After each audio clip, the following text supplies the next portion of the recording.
실제로 이 그리스도를 증언하는 부분에 대해서 주님 당신이 아니면 또 우리 하나님께서 성령께서 그를 증언하고 있다는 내용들을 또 한번 찾아보도록 하겠습니다. 아마도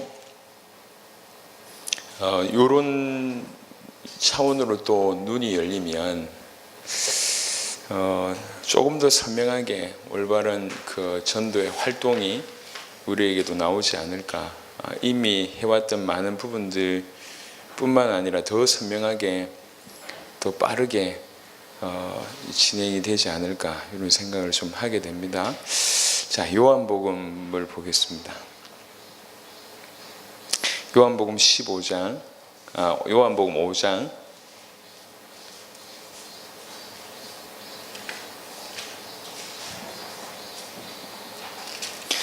5장 39절을 읽었는데요. 그 전의 부분을 좀 보겠습니다.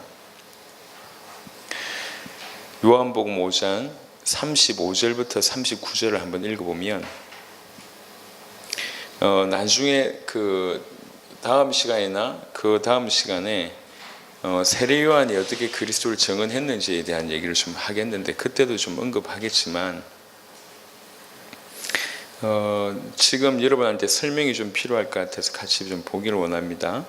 자, 30절부터 한번 보면 요한복음 5장 30절부터 내가 아무것도 스스로 할 수 없노라 듣는 대로 심판하노니 나는 나의 뜻대로 하려 하지 않고 나를 보내신 이의 뜻대로 하려 함으로 내 심판은 의로우니라.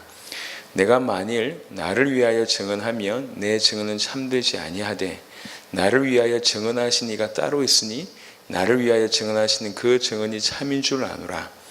너희가 요한에게 사람을 보내매 요한이 진리에 대하여 증언하였느니라.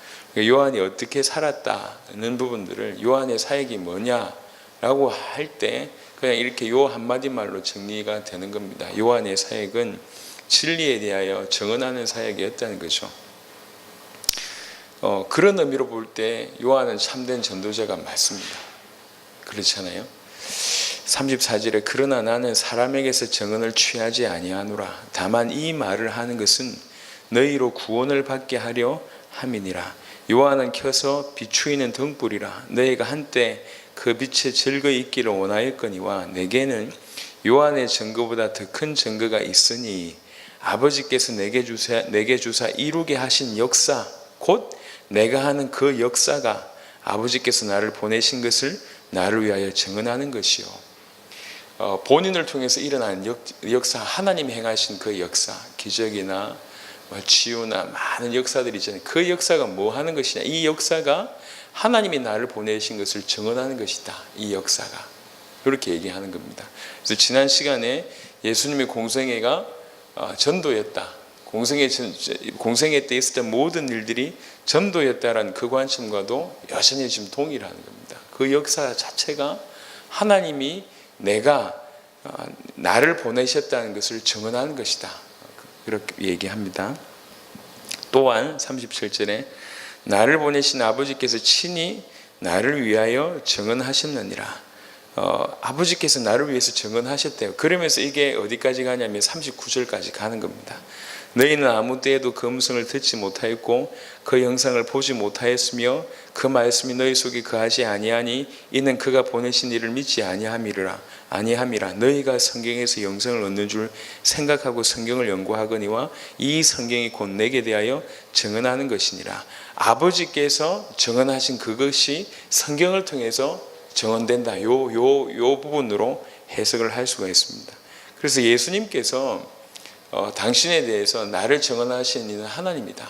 그 하나님이 나를 증언하시고 나를 증언하시는 방법이 성경이었고 또 나에게 일어났던 역사, 내게 주사 내게 일어났던 그 역사가 하나님이 나를 증언하신 것, 하나님이 나를 보내신 것을 증언하는 것이다 라고 얘기를 하고 있습니다.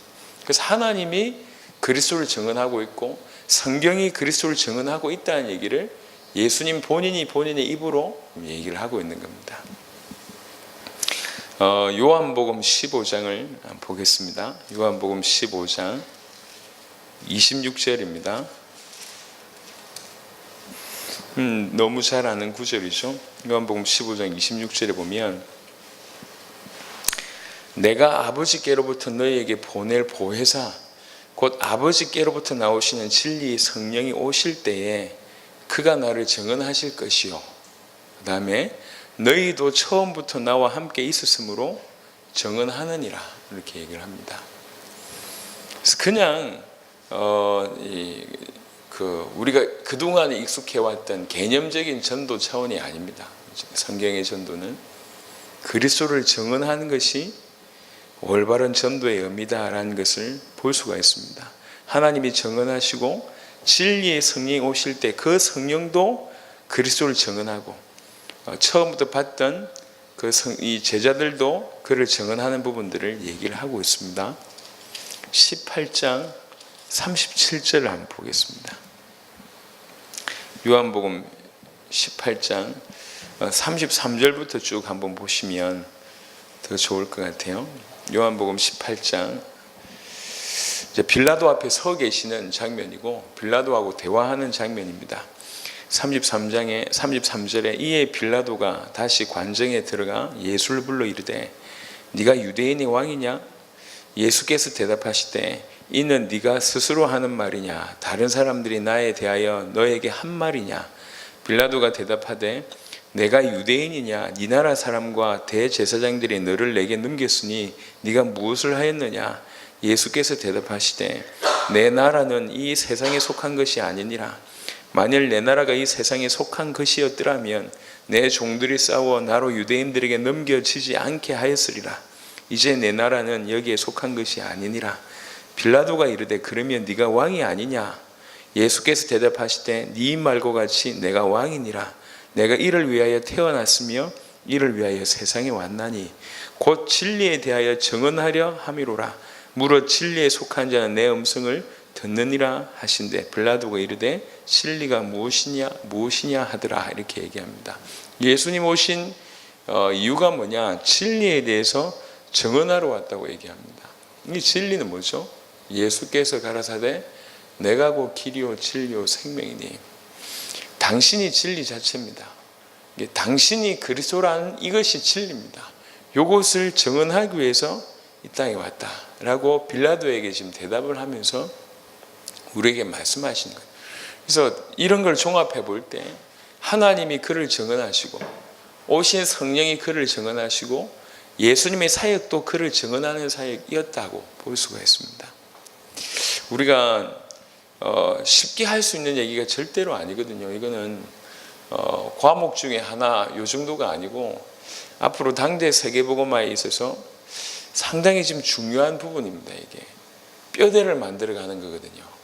올바른 성경의 복음과 이 복음으로 어떻게 올바르게 성경 그대로의 전도를 할 수 있겠냐. 그래야지 주님의 재림, 우리 대 주님 오실 것을 준비한 것을 실제로 완성할 수 있기 때문에 물론 이걸 하다가 아니면 또 하기 위해서 많은 것을 준비해야 되겠지만 그건 어떻게 보면 서론이고 배경입니다. 진짜로 중요한 것은 이 귀중한 복음을 어떻게 전달할 거냐는 거죠. 올바른 성경 100% 그대로의 성경에서 말하는 전도를 찾아야 되고 그런 부분들이 우리에게 분명한 뼈대가 되어야 됩니다. 그 뼈대 위에 많은 부분들을 세울 수가 있기 때문에 그렇다고 볼 때 전도를 어떻게 이해하느냐 중요합니다. 그래서 전도는 많은 액션 같은데 실제 눈에 보이지 않게 내용을 보면 계시가 되는 것이다. 계시를 받을 사람들한테 계시가 되게 하는 것이 전도다라는 각도고 오늘의 각도는 그게 어떻게 보면 내면에서 일어나는 것이라면은 실제 이제 전달하는 어떤 이런 의미로 봤을 때 어떻게 하는 것이냐? 그리스도를 증언하는 것이라는 거죠. 그게 전도라는 거죠.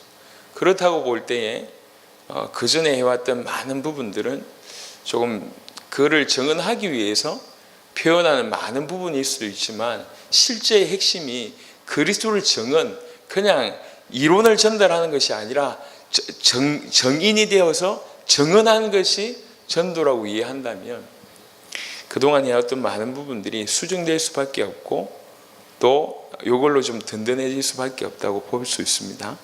사도행전 2장을 한번 보겠습니다. 사도행전 2장에는 이제 베드로의 설교가 나오는데요.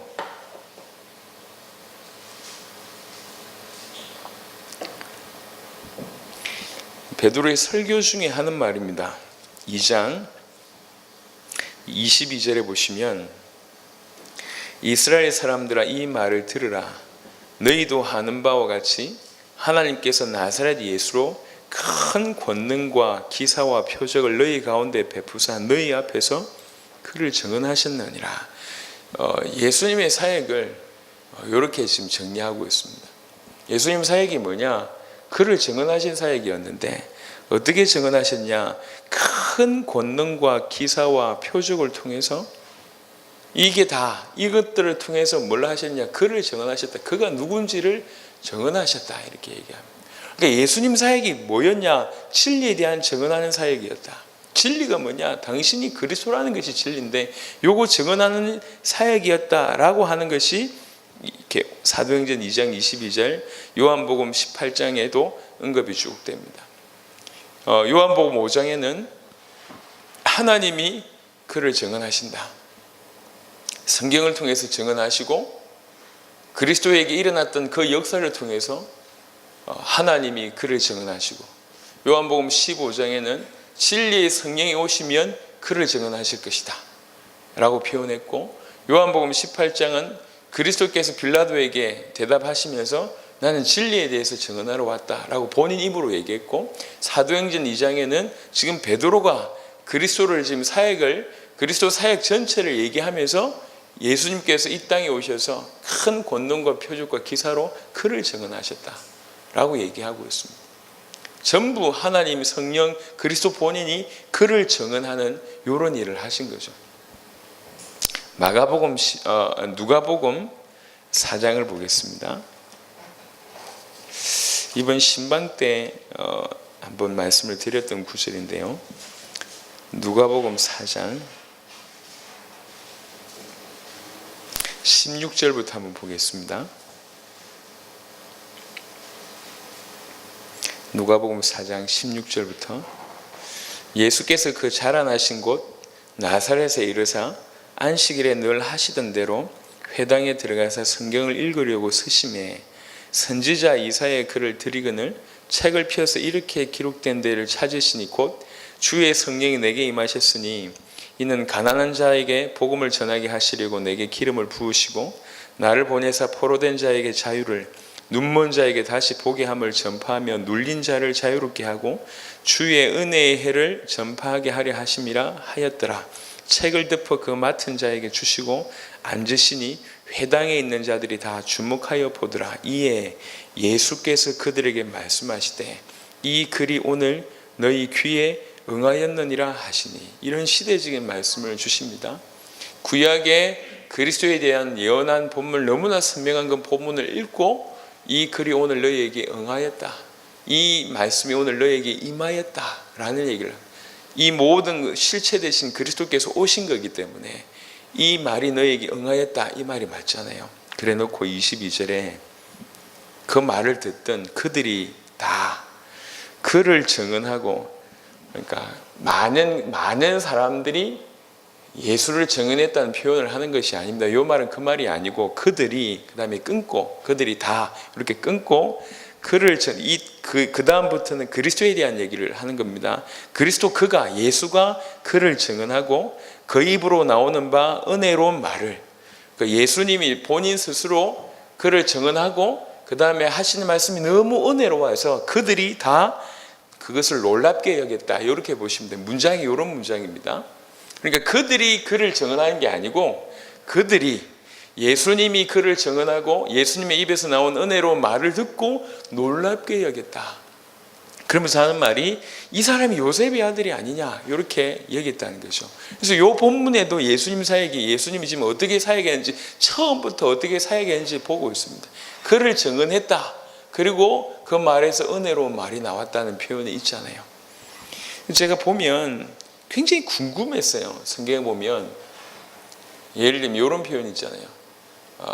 이제 저 마을로 가자, 우리가 저 마을에 가서도 전도하여야 하리라, 이런 구절이 몇 군데 있어요. 거기 가서도 전도하시더니, 저희 가서도 전도하시더니, 그게 궁금한 거예요. 어떻게 했지?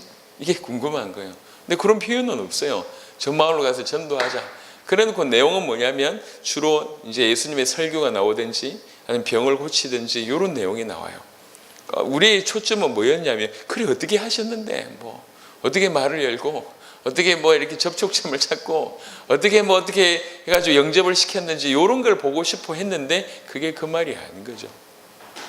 삶 자체가 표적과 기사 그 다음에 메시지하는 모든 차원이 당신을 증언하는 거예요. 설득시킨 게 아니고 접촉점 이런 게 아니고 그를 증언하신 거예요. 당신이 그리스도라는 걸 증언한 겁니다. 오늘 그 부분에 대해서 힌트를 얻을 수 있는 게 요거예요. 사도행전 누가복음 4장 22절에 이렇게 전도하셨구나. 많은 사람들이 볼 때도 이렇게 느낀 거죠.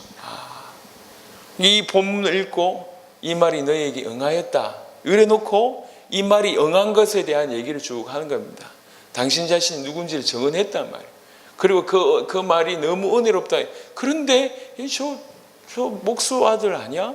요셉 아니야? 쟤 왜 저래? 좀 이런 반응인 겁니다. 그런데도 이 사람들이 어떻게 느꼈냐면 그가 그리스도이심을 증언했다고 느낀 거예요. 무리가 다 그를 증언하고 은혜로운 말을 하는 것을 보고 놀랍게 여겼다 이렇게 표현하고 있잖아요. 예수님의 사역이 뭐였냐? 그를 증언하는 사역이었다. 마가복음 16장을 보겠습니다.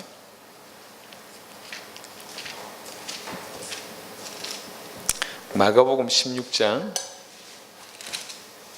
15절부터 읽으면 마가복음 16장 15절부터 봅니다. 또 이르시되 너희는 온 천하에 다니며 만민에게 복음을 전파하라. 믿고 세례를 받는 사람은 구원을 얻을 것이요 믿지 않는 사람은 정죄를 받으리라. 믿는 자들에게는 이런 표적이 따르리니 곧 그들이 내 이름으로 귀신을 쫓아내며 새 방언을 말하며 뱀을 집어올리며 무슨 독을 마실지라도 해를 받지 아니하며 병든 사람에게 손을 얹은즉 나으리라 하시더라. 주 예수께서 말씀을 마치신 후에 하늘로 올려지사 하나님 우편에 앉으시니라. 제자들이 나가 두루 전파하세 주께서 함께 역사하사 그 따르는 표적으로 말씀을 확실히 증언하시니라. 제자들을 통해서 우리 주께서 하신 일이 뭐냐면 그 말씀을 확실히 증언하셨다라고 얘기하고 있습니다. 아까 제가 첫 시간에 세 구절을 얘기했습니다. 사도행전 10장 42절 전도가 뭔지를 언급하고 있는 전도와 그리스도를 증언하는 부분들이 연결되어 있는 이것이 하나라고 설명하는 전도하되 그럼 어떻게 전도했냐? 그를 증언했다. 사도행전 10장 42절에 나와 있는 그 구절을 통해서 그리고 사도행전 마태복음 24장 14절에도 이 천국 복음이 모든 민족에게 증언되기 위하여 이게 지금 중요한 겁니다. 증언되는 것이 기준이라. 증언되기 위하여 전파될 것이다. 그제야 끝이 온다는 얘기. 기준은 뭐냐? 모든 민족에게 증언되는 겁니다. 그래서 증언하는 거구나. 우리가 해야 될 일은.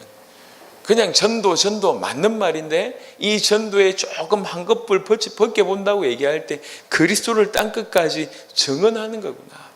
그래서 사도 바울도 사도행전 20장 24절에 내가 달려갈 길과 주 예수께 받은 사명 곧 하나님의 은혜의 복음을 증언하는 일을 마치려 하면은 그냥 전도 아니면 우리가 세계복음화라고 얘기하는 그런 단어를 쓰지 않았고 증언하는 일을 마치려 함. 요게 자기의 달려갈 길이고 사명이라고 받은 거예요. 이게 이 은혜의 복음을 증언하는 일을 마치려 하면은 내 생명조차 조금 더 귀한 것으로 여기지 아니한 누구보다도 최고의 전도자였지 않습니까? 이제 전도자였던 바울의 실상은 뭐였냐? 증언하는 삶이었다. 전도자가 맞습니다. 전도하는 게 맞아요. 그 전도가 뭐였냔 말이에요. 은혜의 복음을 증언하는 일이었다는 거죠. 그래서 전도는 그리스도를 증언하는 겁니다.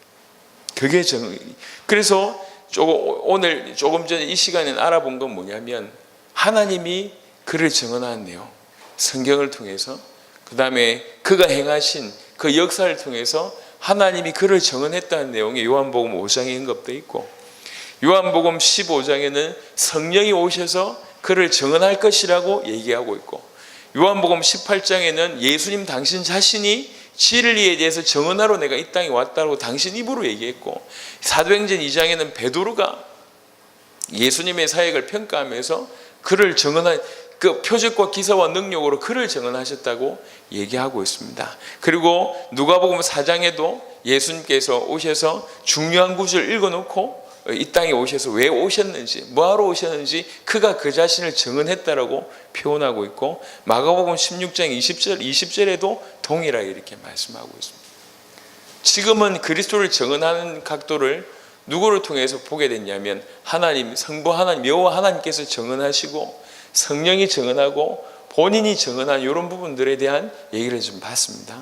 이런 각도로 그를 증언하는 것이 전도구나라는 각도를 봤습니다. 그러면 실제 이제 우리 얘기를 좀 하겠습니다. 세례 요한이 어떻게 증언을 했냐? 사도 바울이 어떻게 증언했냐?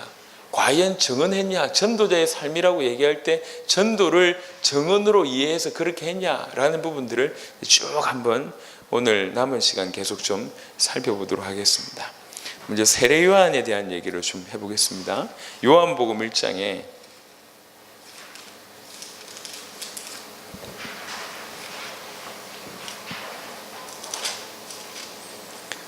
신학적으로도 굉장히 깊이 있는 말씀이죠. 요한복음 1장을 쭉 한번 보겠습니다. 태초에 말씀이 계시니라. 이 말씀이 하나님과 함께 계셨으니 이 말씀은 곧 하나님이시니라. 그가 태초에 하나님과 함께 계셨고 만물이 그로 말미암아 지은 바 되었으니 지은 것이 하나도 그가 없이는 된 것이 없느니라. 그 안에 생명이 있었으니 이 생명은 사람들의 빛이라. 빛이 어둠에 비추되 어둠이 깨닫지 못하더라. 그리스도에 대한 풍성한 표현을, 그것도 비유가 아니라 사실적인 표현을 하고 있습니다. 태초에 말씀이 계셨고 이 말씀 하나님과 함께 계셨는데 이 말씀이 곧 하나님이시다. 말씀 대신 그리스도를 얘기하고 있고요. 만물이 그로 말미암아 지은 바 되었다고 얘기하고 있습니다. 창조의 역할을 감당하셨음을 알 수 있고 그 안에 생명이 있었다. 생명의 실체 되시고 이 생명이 사람들의 빛이다. 생명이면서 빛이라고 얘기하고 있습니다. 그렇게 그리스도의 풍성함을 설명하고 나서 6절에 하나님께로부터 보내심을 받은 사람이 있으니 그의 이름은 요한이라. 이 요한에 대한 얘기를 하고 있습니다. 그가 이 땅에 왜 왔냐? 증언하러 왔으니, 곧 빛에 대하여 증언하고 모든 사람이 자기로 말미암아 믿게 하려 함이라.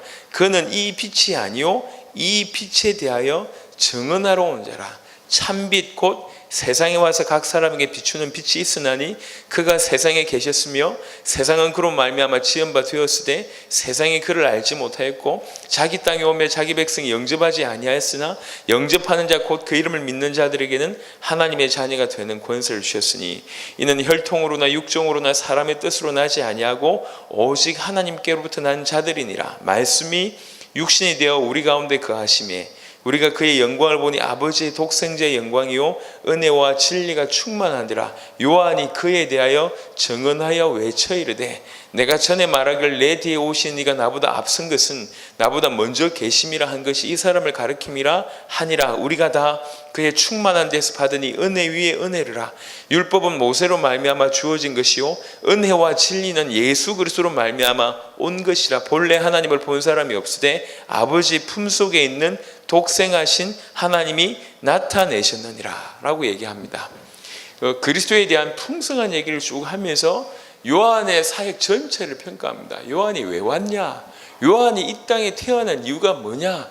7절에 보니까 그가 증언하러 왔으니, 그리고 8절에 이 빛에 대하여 증언하러 온 자라라고 표현합니다. 요한이 이 땅에 온 이유가 뭐냐? 증언하러 왔어요. 요한의 사역은 뭐였냐? 증언하는 사역이었습니다. 누구보다도 전도하는 인생이었습니다. 인생 전체를 들여서 전도하는 인생이었습니다. 그 사람이 한 게 뭐냐? 증언한 거예요. 이 빛에 대하여.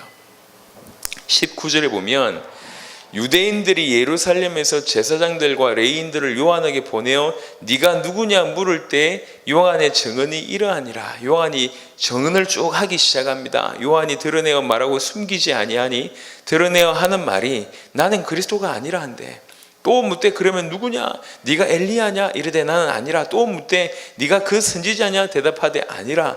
또 말하되 누구냐? 우리를 보낸 이들에게 대답하게 하라. 너는 너에게 대하여 네게 대하여 무엇이라 하느냐? 이르되 나는 선지자 이사야의 말과 같이 주의 길을 곧게 하라고 광야에서 외치는 자의 소리로라 하니라. 그들은 바리새인들이 보낸 자라. 또 물어가 이르되 네가 만일 그리스도도 아니요 엘리야도 아니요 그 선지자도 아닐진데 어찌하여 세례를 베푸느냐? 요한이 대답하되 나는 물로 세례를 베풀거니와 너희 가운데 너희가 알지 못하는 한 사람이 섰으니 곧 내 뒤에 오시는 그이라. 나는 그의 신발끈을 풀기도 감당하지 못하겠노라 하더라. 이러면서 그리스도를 증언을 하잖아요. 이 일은 요한이 세례 베풀던 곳 요단강 건너편 베다니에서 일어난 일이니라. 이튿날 요한이 예수께서 자기에게 나아오심을 보고 이르되 보라, 세상 죄를 지고 가는 하나님의 어린 양이로다. 내가 전에 말하기를 내 뒤에 오는 사람이 있는데 나보다 앞선 것은 그가 나보다 먼저 계심이라 한 것이 이 사람을 가리킴이라. 나도 그를 알지 못하였으나 내가 와서 물로 세례를 베푸는 것은 그를 이스라엘에 나타내려 함이라 하니라. 요한이 또 증언하여 이르되 내가 보매 성령이 비둘기같이 하늘로부터 내려와서 그의 위에 머물렀더라. 나도 그를 알지 못하였으나 나를 보내어 물로 세례를 베풀라 하신 그이가 나에게 말씀하시되 성령이 내려서 누구 위에든지 머무는 것을 보거든 그가 곧 성령으로 세례를 베푸는 이인 줄 알라 하셨기에 내가 보고 그가 하나님의 아들이심을 증언하였노라 하니라. 이 세례 요한의 사역이 이런 사역이었습니다. 그가 증언하러 왔다고 얘기하고 빛에 대해서 증언하러 온 자라고 얘기하고 실제로 어떻게 증언했는지를, 어떻게 그를 증언했는지를 19절부터 34절에 쭉 풀어줍니다. 나보다 앞선 분이다. 하나님이 보내신 분이다. 하늘이 열리고 성령이 임하신다. 그러면서 사실적으로 그를 증언하는 인생 최고의 전도를 하는 그런 장면이 이 장면입니다. 세례 요한은 이렇게 그를 증언합니다. 조금 더 보겠습니다. 3장을 보겠습니다. 요한복음 3장 22절부터 보겠습니다. 3장 22절부터 그 후에 예수께서 제자들과 유대 땅으로 가서 거기 함께 유하시며 세례를 베푸시더라. 요한도 살렘 가까운 에논에서 세례를 베푸니 거기 물이 많음이라. 그러므로 사람들이 와서 세례를 받더라. 요한이 아직 옥에 갇히지 아니하였더라. 이에 요한의 제자 중에서 한 유대인과 더불어 정결 예식에 대하여 변론이 되었더니 그들이 요한에게 가서 이르되 랍비여, 선생님과 함께 요단강 저편에 있더니 곧 선생님이 증언하시던 이가 세례를 베풀매 사람이 다 그에게로 가더이다. 요한이 대답하여 이르되 만일 하늘에서 주신 바 아니면 사람이 아무것도 받을 수 없느니라. 내가 말한 바 나는 그리스도가 아니요 그의 앞에 보내심을 받은 자라고 한 것을 증언할 자는 너희니라. 신부를 취하는 자는 신랑이나 서서 신랑의 음성을 듣는 친구가 크게 기뻐하나니 나는 이러한 기쁨으로 충만하였노라. 그는 흥하여야 하겠고 나는 쇠하여야 하리라 하니라. 아멘. 본인이 그에 대해서 증언할 자라는 사실을 그것을 밝힐 자는 니네다라고 이제 세례 요한이 세례 요한의 제자들에게 얘기하는 겁니다. 시종 일관 세례 요한은 알게 됩니다. 본인이 누군지, 또 그리스도가 누군지. 물론 옥에 들어가서 약간 좀 흔들리는 부분들은 없지 않아 있었지만 적어도 이때만큼은 알고 있었어요. 자기는 앞서 보낸 광야에서 외치는 자의 소리고 그분이 메시아라는 사실을 알고 있었습니다. 그것을 위해서 증언하러 왔고 그리고 증언하러 온 자가 나라는 사실을 니네가 밝혀야 된다고 얘기를 지금 하고 있습니다. 그러니까 세례 요한이 어떤 자인지, 그리고 세례 요한이 인생이 어땠는지, 세례 요한이 어떻게 살았는지를 너무나 선명히 보여주는 거죠. 5장 이 중에 그 이후에 31절 보면 위로부터 오시는 이는 만물 위에 계시고 땅에서 난 이는 땅에 속하여 땅에 속한 것을 말하느니라. 하늘로부터 오시는 이는 만물 위에 계시나니 그가 친히 보고 들은 것을 증언하되 그의 증언을 받는 자가 없도다. 실제로 이렇게 증언하는데 받는 자가 없도다. 그의 증언을 받는 자는 하나님이 참되시다는 것을 인쳤느니라. 그의 증언을 받는 자는 당연히 하나님이 참되시다라고 인정할 수밖에 없고 그 부분에 자기 인생을 거는 도장 찍을 수밖에 없다는 얘기죠. 받는 자는 그렇다는 얘기입니다. 하나님이 보내시는 이는 하나님의 말씀을 하나니 이는 하나님이 성령을 한량없이 주심이니라. 아버지께서 아들을 사랑하사 만물을 다 그의 손에 주셨으니 아들을 믿는 자에게는 영생이 있고 아들에게 순종하지 아니하는 자는 영생을 보지 못하고 도리어 하나님의 진노가 그 위에 머물러 있느니라. 그가 증언하시지만 그가 친히 보고 들은 것을 증언하시지만 이 증언을 받는 자는 없다. 근데 만일 그의 증언을 받는 자가 있다. 그 사람은 당연히 믿음의 사람이기 때문에 하나님이 참되시다고 당연히 인정할 수밖에 없고 인칠 수밖에 없다는 거죠. 요한복음 5장을 보겠습니다. 아까 읽었던 본문 중에 요한복음 5장 33절에 너희가 요한에게 사람을 보내매 요한이 이 진리에 대하여 증언하였느니라. 그러니까 요한이 어떤 자인지에 대해서 성경이 여러 번 밝히고 있습니다. 그는 증언하러 온 자다. 빛에 대해서 증언하러 온 자다. 그리고 실제로 그가 어떻게 세례 요한이 어떻게 증언했는지에 대한 내용도 얘기하고 있습니다. 그리고 예수님도 세례 요한을 그렇게 평가했습니다. 그는 진리에 대해서 증언했다. 그렇게 평가하고 있습니다. 그리스도를 증언한 인생이었다. 최고의 축복받은 인생이죠. 오늘 여러 군데를 좀 살펴보겠습니다. 근데 전도가 뭐냐라고 얘기할 때 그리스도를 증언하는 것이 전도구나 라는 것들이 너무나 많은 흔적들이 있다는 거죠. 그리고 이게 올바른 의미라는 거죠. 근데 우리가 너무나 많이 모르고 있었으니까 실제로 전도 말은 알겠는데 액션도 취하고 행동도 하고 이것도 하고 저것도 많이 했는데 실상을 잘 모르고 있어요. 전도가 뭐냐? 예수가 그리스도라는 사실을 증언하는 것이 전도입니다. 하나님 아버지께서 증언하시고 성령이 증언하시고 그가 증언하고 세례 요한이 증언하고 성경이 증언하고 그리고 그가 이룬 역사 하나님께서 그리스도에게 주셔서 이루신 그 역사가 이분이 그리스도라는 것을 증언하고 하나님이 그를 보내셨다는 것을 증언했단 말이에요. 그래서 이런 각도로 계속 얘기가 되고 있습니다. 논의가 되고 있습니다. 그래서 어제 또 말씀을 좀 정리를 하면서 이런 게 맞다면 이게 사실이라고 얘기한다면 그동안 우리가 너무 많은 것을 놓쳐왔구나는 생각을 많이 하게 됩니다.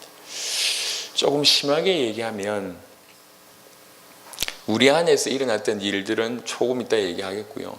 그동안 전도라는 것으로 해왔던 수많은 것들, 역사 이래로 또 우리 한국 교회에서 행하고 있는 수많은 전도라는 것들을 이렇게 요 각도 가지고 요런 의미 가지고 대입을 해보면 전도가 과연 올바로 있었을까?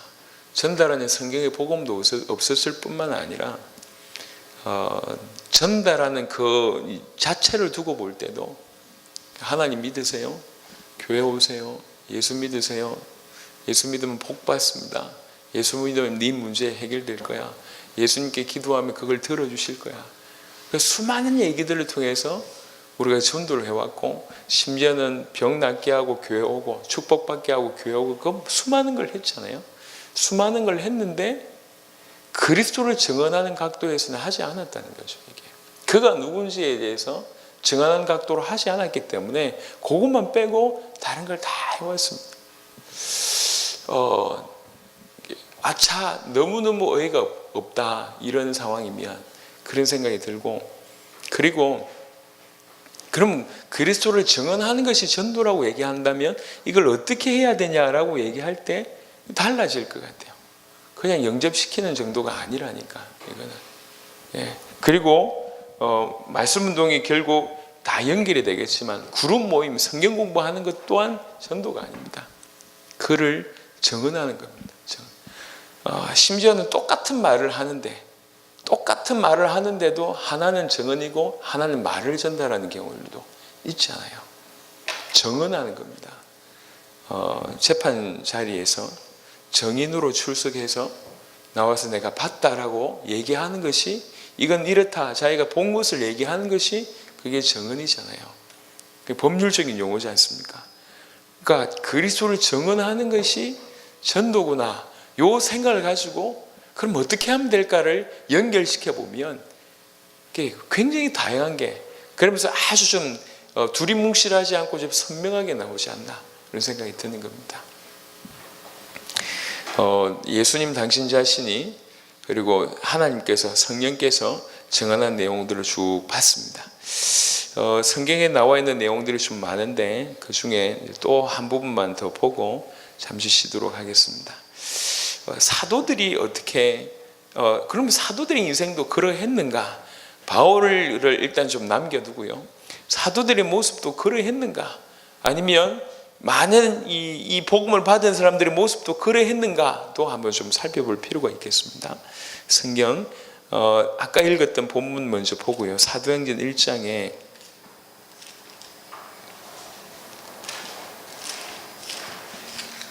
사도행전 1장에 22절에 보시면,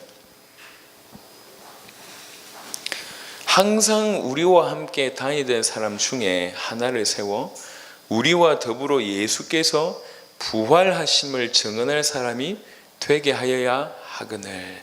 사도 한 명 빈 그 사도를 뽑는 기준이 요 기준이었습니다.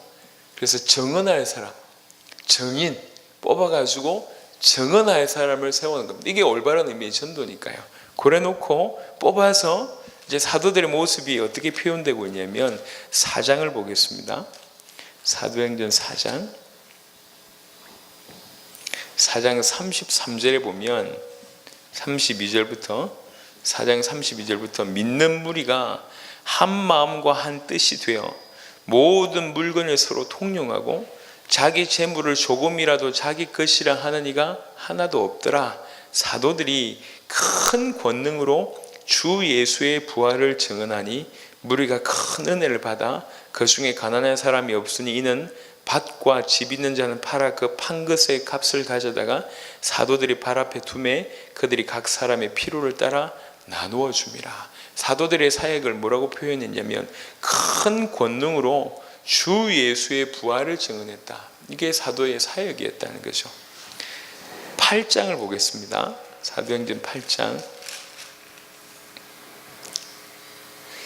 여기 보면 이제 빌립이 했던 그런 사역에 대한 얘기를 하고 있습니다. 사도행전 8장 빌립에 대한 사역을 이렇게 8장부터 쭉 풀고 그러는 중에 이제 14절부터 보면 베드로 요한이 이제 파송이 되게 되죠. 그 사역을 보고 오라고. 그래서 베드로와 요한이 사역을 쭉 합니다. 그러면서 25절에 두 사도가 주의 말씀을 증언하여 말한 후 예루살렘으로 돌아갈새 사마리아인의 여러 마을에서 복음을 전하니라 라고 얘기합니다. 복음을 전하는 부분들을 이렇게 똑같이 얘기한다고 해도 과언이 아닌 것 같습니다. 주의 말씀을 증언하여 두 사도가 한 것도 요거였다는 거죠. 그러니까 사도들도 이거였습니다. 그러면 12사도만 그런 것이 아니냐? 제가 할 말이 많습니다. 한 구절만 보겠습니다. 사도행전 18장 아볼로라는 사람이 나옵니다. 18장 24절부터 보시면 알렉산드리아에서 난 아볼로라 하는 유대인이 에베소에 이르니 이 사람은 은변이 좋고 성경에 능통한 자라. 그가 일찍이 주의 도를 배워 열심으로 예수에 관한 것을 자세히 말하며 가르치나 요한의 세례만 알 따름이라. 그가 회당에서 담대히 말하기를 시작하거늘 브리스길라와 아굴라가 듣고 데려다가 하나님의 도를 더 정확하게 풀어 이르더라. 아볼로가 아가야로 건너가고자 하므로 형제들이 그를 격려하며 제자들에게 편지를 써 영접하라 하였더니 그가 감에 은혜로 말미암아 믿은 자들에게 많은 유익을 주니 이는 성경으로서 예수는 그리스도라고 증언하여 공중 앞에서 힘있게 유대인의 말을 이기미르라. 단순히 사도들뿐만 아니라 사도들을 통해서 복음 받은 사람들도 예수가 그리스도라고 성경으로 증언했다고 표현합니다. 그 중에 대표적인 인물이 아볼로입니다. 쉽게 전도했다라고 표현할 수 있는 말이잖아요. 전도한 거잖아요. 근데 예수가 그리스도라고 증언했다는 표현으로 더 선명하게 우리에게 말씀을 주시고 계십니다. 사도들 뽑는 기준도 그거였고, 사도들의 모습도 그러했고, 사도들을 통해서 연결된 아볼로의 모습도 그러합니다. 그래서 전부 다 뭐였냐면 예수가 그리스도라는 것을 증언하는 겁니다. 성경을 통해서. 이게 그를 증언하는, 그리스도를 증언하는 이게 전도였다는 거죠. 전도. 이게 올바른 의미의 참 전도다 이렇게 표현하면 될 수 있을지 모르겠지만 그런 각도가 있습니다. 실제로 많은 사람들이 이런 일이 진행됩니다. 사도 바울을 보기 전에 두 군데만 더 보겠습니다. 요한복음 4장,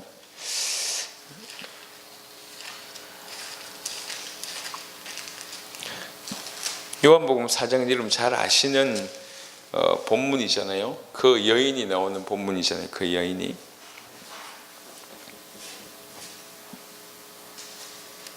사장 24절, 하나님은 영이신 예배하는 자가 영과 진리로 예배할지니라. 여자가 이르되 메시아 곧 그리스도로 하는 이가 오실 줄 내가 아노니 그가 오시면 모든 것을 우리에게 알려주시리이다. 예수께서 이르시되 너에게 말하는 내가 그라 하시니라 라고 얘기합니다. 그리고 나서 28절에 여자가 물동이를 버려두고 동네로 들어가서 사람들에게 이르되 내가 행한 모든 일을 내게 말한 사람 와서 보라. 이는 그리스도가 아니냐 하니, 실제로 예수 그리스도를 전하는 거잖아요. 그죠?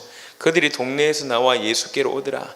그 사이에 그들이 동네에서 나와 예수께로 오더라. 그래 놓고 그 다음에는 제자들과의 대화를 나눈 겁니다. 그러면서 39절에 이 여자의 행동을 뭐라고 표현했냐면, 여자의 말이 내가 행한 모든 것을 그가 내게 말하였다 증언함으로 그 동네 중에 많은 사람 사마리아인이 예수를 믿는지라. 사마리아인들이 예수께 와서 자기들과 함께 유하시기를 청하니 거기서 이틀을 유하심에 예수의 말씀으로 말미암아 믿는 자가 더욱 많아 그 여자에게 말하되 이제 우리가 믿는 것은 내 말로 인함이 아니니 이는 우리가 친히 듣고 그가 참으로 세상의 구주신 줄 알미라 하였더라. 이 사마리아 여인의 모습이 뭐였냐면은 전도한 건데, 그 전도를 뭐라고 표현했냐면 그를 증언했다라는 표현으로 요한복음 4장은 쓰고 있습니다. 전도했다, 예수님을 전했다라는 표현을 오늘 요 구절로 그대로 얘기하면 증언함으로 라는 걸로 충분히 해석할 수가 있는 거거든요. 그래서 전도는 그리스도를 증언하는 것이다 는 겁니다. 그 부분들이 오늘 지금 시종일관 제가 말씀을 드리는 거고요. 요한복음 12장, 심지어는 사도들도 아닌데 또 예수 믿은 사람도 아닐 수도 있는데 전도하는 모습이 일어납니다. 요한복음 12장, 여기 보면 이제 나사로 사건이 이제 나옵니다.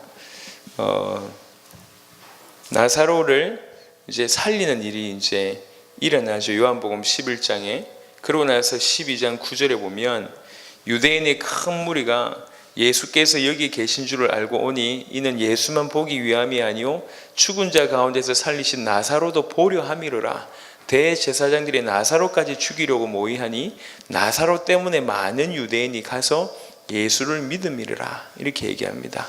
그래 놓고 16절에 보면 17절에 보면 나사로를 무덤에서 불러내어 죽은 자 가운데서 살리실 때에 함께 있던 무리가 증언한지라. 이에 무리가 예수를 마시면 이 표적 행하심을 들었음이라. 바리새인들이 서로 말하되 볼지어다 너희 하는 일이 쓸데없다. 보라 온 세상이 그를 따르는도다 하니라. 여기 보면 17절에 그냥 그 사건을 본 거예요. 나사로가 살아난 걸 보고 그 사건을 봤던 많은 무리들이 야, 이분이 이런 일이 일어났다, 이분이 살렸다, 이분이 메시아 아니냐 이러면서 막 그를 더 많은 사람들에게 증언하게 되죠. 그러니까 예수님께서 가실 때 많은 사람들이 예수님을 맞이하는 장면이 나옵니다. 그걸 보고 바리새인들이 야, 니네들이 뭐에 쓸데없다, 끝났다, 저 봐라, 많은 사람들이 저 사람 따르지 않냐, 쓸데없다 너의 생각. 이런 장면이 요 장면입니다. 요 장면을 볼 때 정말 믿었기 때문에 정언했는지는 잘 모르겠는데, 중요한 건 무리들이 그 사실, 일어났던 그 사실에 대해서 정언한 것. 나사로 살아났다, 저 사람이 살렸다, 죽은 사람을 살린 거 보니까 저 사람 메시아 아니냐. 진짜로 예수를 메시아로 믿었기 때문에 그래 했는지 모르겠지만, 그렇지 않을 수도 있잖아요. 그럼에도 불구하고 정언한 건 맞다는 얘기지. 저 사람 살렸다는 거지. 저 사람 그리스도가 맞는 것 같다고. 그래서 불신자가 전도할 수도 있는 이런 일들이 지금 벌어진 겁니다. 나사로의 사건을 통해서. 오늘 아침에 지금 두 강의를 지금 계속 하고 있습니다. 이제 두 번째 강의를 마무리하면서 오랫동안 많이 고민이 됐던 부분이고, 의외로 바울을 통해서는 어떤 전도의 모습들을 조금 찾아볼 수가 있는데, 예를 들면 루디아를 만났을 때 사건이나 야손이나 브리스가 부분 이런 사건들을 보면 이렇게 전도했구나. 그리고 사도행전 5장 42절 같은데, 아니면 말씀운동의 흔적 같은 경우들을 좀 많이 사도행전에서 볼 수 있는데, 예수님의 모습에서는 항상 궁금했어요.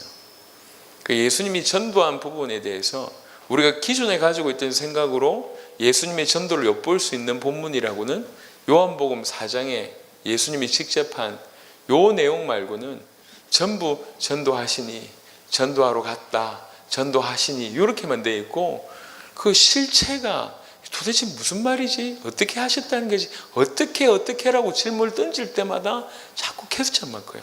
분명히 전도했다고 하는데 어떻게 하시는 게 진짜 궁금한 건 그건데, 어떻게 하셨지? 어떻게 말을 하셨지? 어떻게 영접시켰지? 지금 우리가 그동안 배웠던 거, 해왔던 거를 기준으로 봤을 때 이해가 안 되는 거예요. 어떻게? 그럼 말씀도 어떻게 하셨지?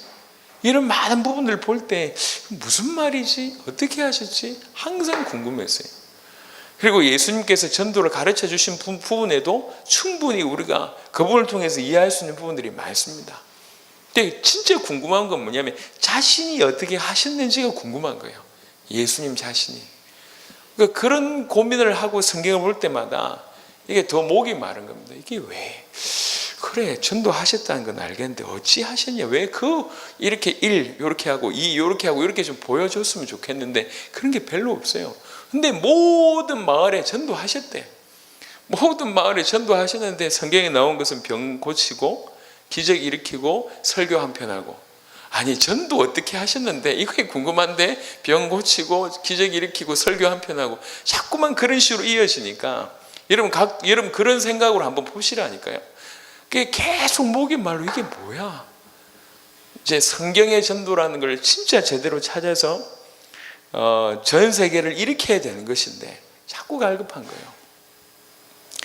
거예요. 예루살렘에서는 이렇게 전도운동을 했고, 그 다음에 안디옥에서 발전이 됐고, 알겠어요. 그런 부분들도 조금 눈에 들어왔고 좀 열려진 게 있습니다. 이건 알겠는데, 저희가 정말 궁금한 건 예수님은 어떻게 하셨냐 요거잖아요. 이게 계속 목말랐다고, 이해가 안 되고 계속 목말랐는데 하나님께서 은혜를 계속 주시는 것 같아요. 그래서 계시라는 부분을 통해서 전도를 해석하실 때, 예수님께서는 그냥 한 사람 만나가지고 이렇게 전도하고 대중 전도가 어떻게 되고 개인 전도가 어떻게 되고 이런 각도가 아니었구나. 하시는 모든 일이 전도였구나. 계시 받을 자에게 계시가 일어날 수 있도록 모든 행동을 하셨었구나.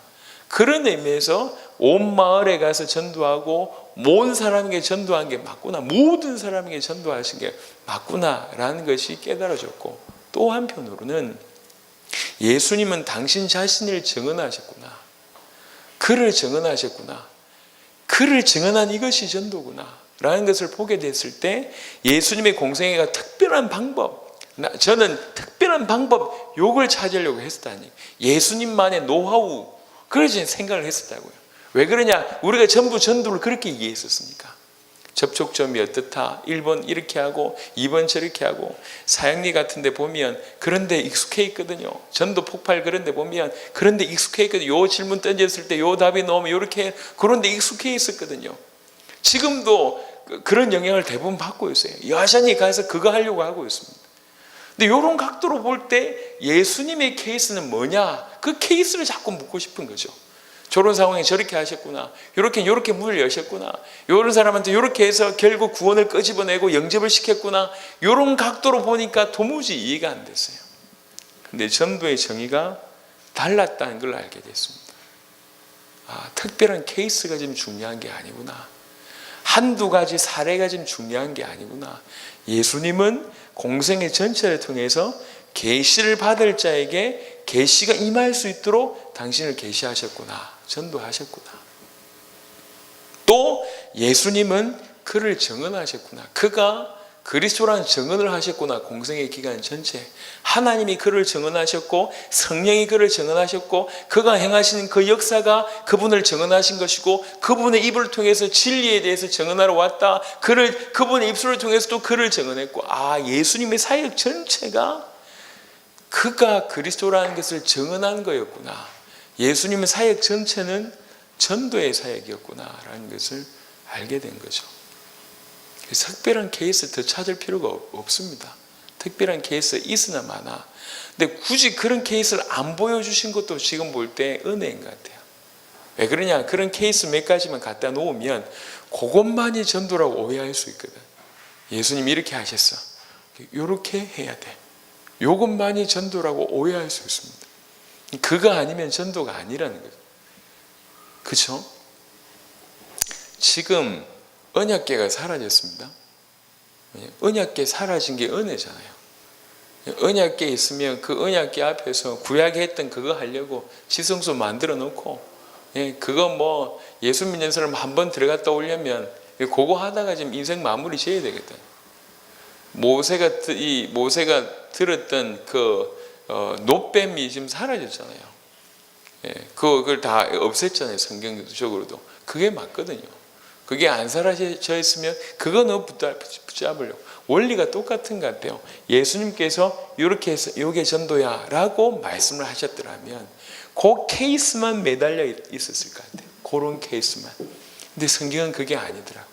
그러나 우리는 그런 특별한 케이스 사례를 찾기 위해서 질문하고, 어떻게 하셨지? 도대체 어떻게 행동하셨지? 어떻게 말을 하셨지? 어떻게 끌어내셨지? 어떻게 연결하셨지? 어떻게 확산하셨지? 어떻게 관리하셨지? 어떻게 시스템을 구축하셨지? 요 각도로 계속 보는데 답이 없어요.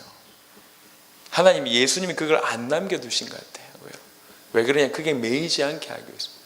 그러면서 전도가 뭔지를 설명하시는 거예요. 전도는 계시를 받는 자가 계시 받을 수 있도록 자기를 계시하시는 거구나. 전도는 그를 증언하는 거구나. 그리스도를 증언하는 것이 전도구나. 하나님이, 성령께서 그 자신이, 그가 행하시는 일이 증언하셨구나. 그리고 사도들이, 바울이, 요한이 전부 다 그를 증언했구나. 그래서 이 은혜의 복음을 증언하는 일을 마치려 하면 요걸 사명으로 느꼈고, 이 천국 복음이 땅끝까지 증언되기 위하여 전파되리니 그제의 끝이 오구나. 아, 끝은 이게 증언되는 거구나. 땅끝까지. 이 천국 복음, 예수가 그리스도라는 것이 증언되는 것이 전도구나. 증언돼야지 끝이 오구나. 아, 그럼 우리는 증언해야 되는 거구나. 그리스도를 증언하는 것이 전도구나. 세계복음화, 전 세계에 이것을 증언하는 것이 세계복음화구나. 우리 대에 예수가 그리스도라는 것을 증언해서 땅끝까지 이것이 증언되게 하는 것이 당대의 세계복음화구나.